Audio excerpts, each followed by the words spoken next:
اللهم صل وسلم وبارك على سيدنا محمد وعلى آله وأصحابه أجمعين. يا مساء الورد، يا مساء الفل، يا مساء الياسمين على عيون أحلى متابعين.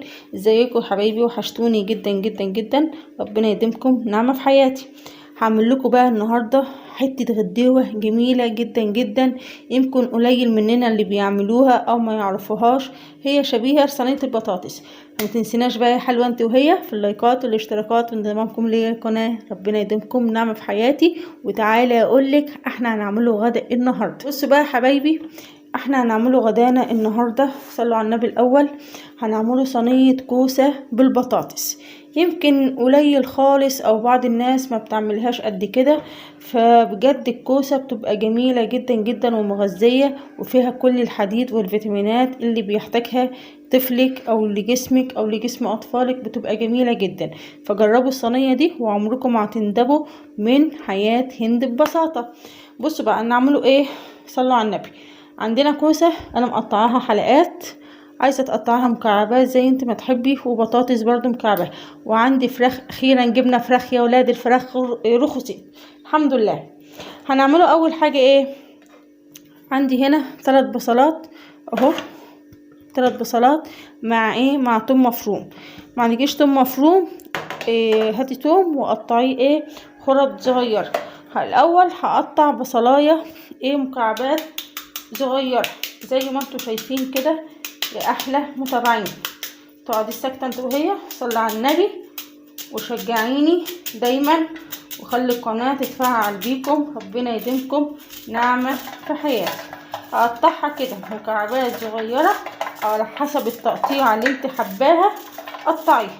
دي الايه يا هند، دي بصلايه ديت اللي احنا هنتبله بيها الفراخ الاول، مش الخضار. ما لازم الفراخ تتبل الاول علشان هي مش هتتبل مع الخضار لوحده، والفراخ هتتبل لوحدها. فاحنا بنعمله تتبيله الفراخ الاول.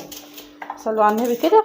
كده قطعنا البصلايه اهي زي ما انتوا شايفين. هنحط عليها ايه، هنحط عليها نص معلقه من الثوم المفروم اللي انا كنت عاملاه اهو، واحطه على البصل. واحط معاها توابل ايه، احط معاها نص معلقه ملح كبيره.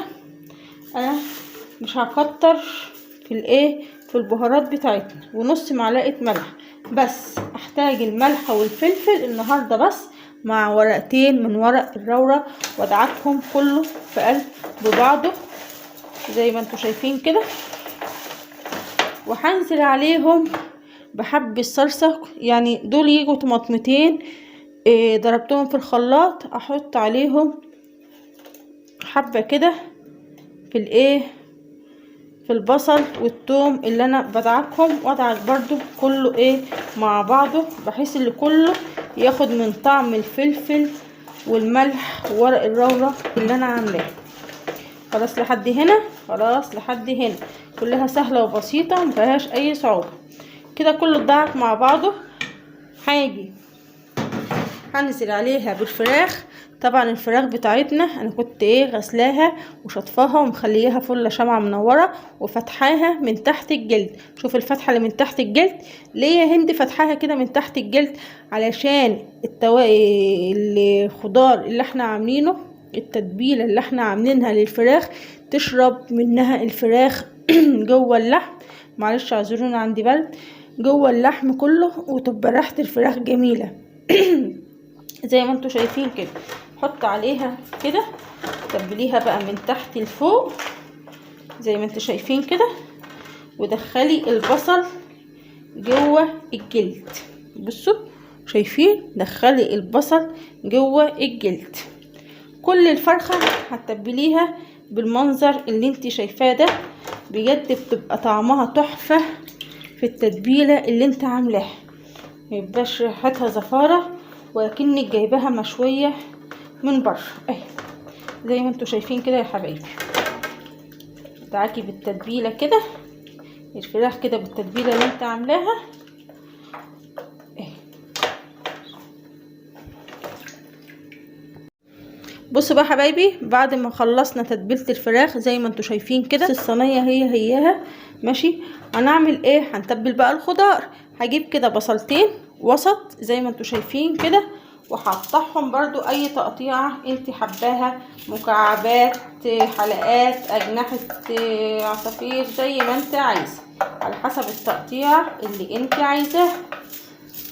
بجد صينية بتبقى جميلة جدا، وكلها حديد وفيتامينات ومغذية ليكي ولأطفالك. بجد بتبقى جميلة جدا، ولا طعمها بيبقى تحفة، اكنك شارية الفراخ من بره بالظبط. اهي حبايبي كده قطعي البصل. يا عيني يعني. بعد ما قطعت بقى يا حبيبتي البصل كده، هتنزلي عليه بايه؟ بحبة التوم الباقيين عندك، يعني هي معلقة توم كبيرة قسمناها للتتبيلة، تتبيلة الفراخ وتتبيلة الايه؟ الخضار. وزي ما عملتي في الفراخ هتعملي برضو في الخضار، وهتنزلي عليهم بحبة عصير الطماطم الباقيين عندك برضو من الطماطمتين اللي احنا ضربينهم في الخلاط.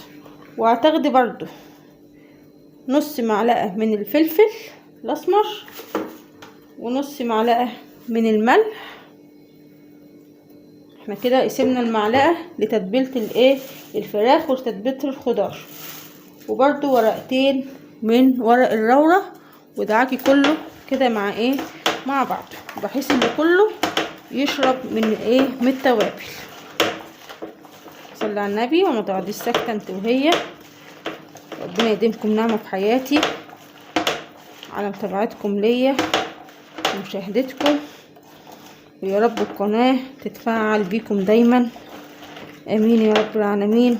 ويجعل اخر صبرنا ده خير وجبر خواطر. امين يا رب. هنعمله ايه تاني بقى بعد ما دعكنا التوم بالبصل بالطماطم؟ هننزل عليها بالخضار اللي انتي عاملاه، بالكوسة والبطاطس. عايزة بقى تحطي بسلة وجزر حطي، يبقى صينية طل كده بالفراخ تبقى جميلة بجد اهو. وكله هنعملوه فوق البوتاجاز، هندخله بس يعني هنحط الاول يطيب على البوتاجاز من فوق والفراخ تستوي، وبعد كده هندخلها تحت الشواية تاخد اللون الذهبي الجميل اللي احنا كلنا ايه؟ بنحبوه. بصوا بقى حبايبي، بعد ما حطينا كل الخضار في الصينية، قلبي بقى كله مع بعضه، الخضار بالثوم والبصل وحبة الطماطم اللي انت عاملاها من فوق لتحت كده، لتحت لفوق، بحيث اللي كله ياخد من طعم بعضه ومن التتبيلة الحلوة اللي انت عاملاها. بجد بتبقى حاجة جميلة جدا، وريحتها مفحفحة من قبل اساسا ما اسويها على النار. بجد بتبقى جميلة، بجد حلوة. طب انت بقى تاكليها مع ايه يا هند؟ انا هاكلها مع حبة رز ابيض. عايزة انت تاكليها بعيش، يعني هي الصينية دي تتاكل بعيش وحبة مخلل بقى وما اقولكيش. بس انا عشان عيالي بيحبوا الخضار بالرز انا هعمل لهم رز ماشي. بعد كده ما قلبناها كده كلها مع بعضها، هنعمله ايه تاني؟ انا ايه حاسه بس انا كده جاهه، عايزه حبه ملح صغيره اهي. واسوي بقى الخضار بتاعنا كده، واحط الفراخ اللي احنا متبلينها التتبيله الحلوه دي فوق الوش ايه؟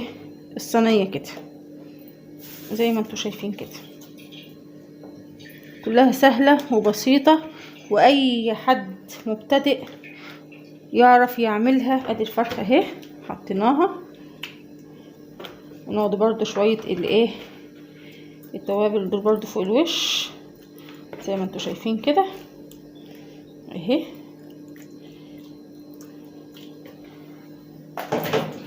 هتحط عليها ايه بقى؟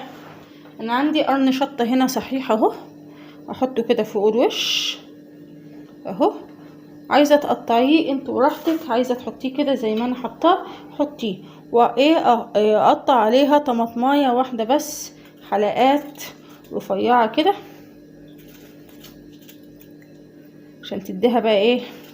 شكل ولون كده. نحط عليها ايه تاني برضو؟ هنحط عليها معلقه سمنه دي سمنة كانت عندي في التلاجة بس هي مجمدة شوية، هقطعها كده بالسكينة واحط قيمة معلقة فوق الوش كده.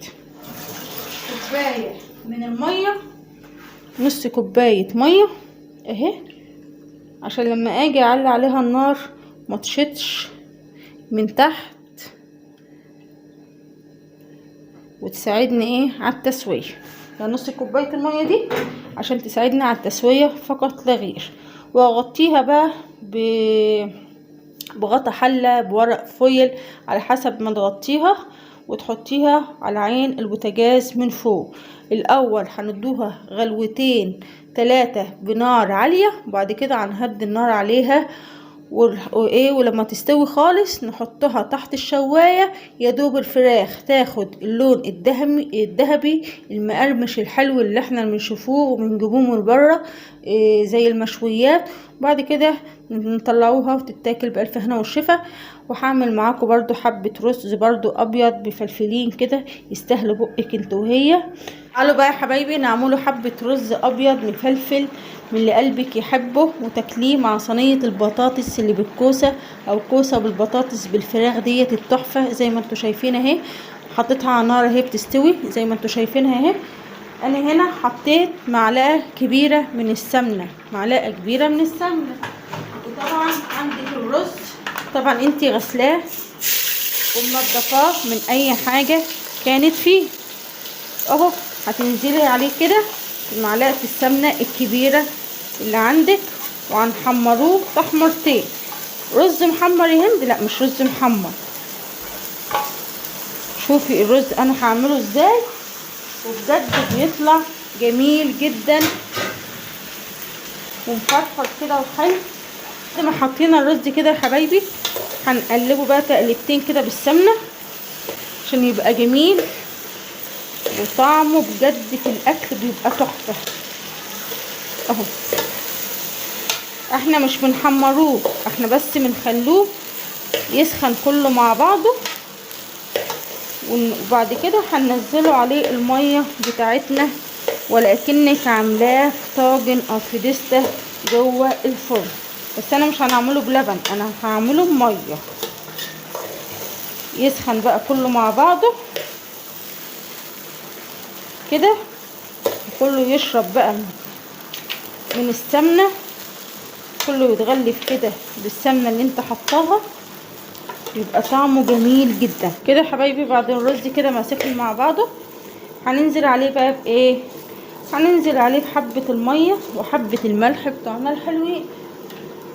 طبعا ده رز بلدي، هنغطوه كده بالمية بتاعتنا زي ما انتوا شايفين كده، ونحط عليه معلقة ملح كبيرة كده عشان يبقى مملح معاكي وحلو. وقلبي بقى كله مع بعضه كده وسيبيه يستوي ويشرب المية بتاعته. بعد كده توطي عليه النار. وبكده يا حبايبي نكونوا خلصنا الغدا بتاعنا الجميل. شوفوا صينية الكوسة بالبطاطس جميلة ازاي، شوفوا شكلها بيتكلم كده، شكلها بيتكلم كده جميلة بجد بجد، ما خدتش مننا وقت ولا اي مجهود. وده الرز بتاعنا المفلفل الحلو اهو اهو كله سخن اهوت، عايز يتاكل اكل كده. بس انا يا خساره مش هاكله دلوقتي علشان عيالي لسه في الدروس لسه مجوش، هستناهم.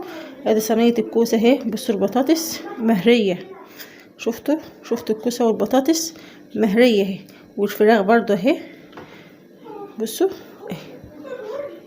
بجد ما خدتش مننا لا وقت ولا مجهود ولا اي حاجة خالص. في نص ساعة كنت خلصت الغدا بتاعنا. بصي تعمليها في عزومات غير عزومات، بجد صينية كوسة بالبطاطس هتشرفك قدام ضيوفك.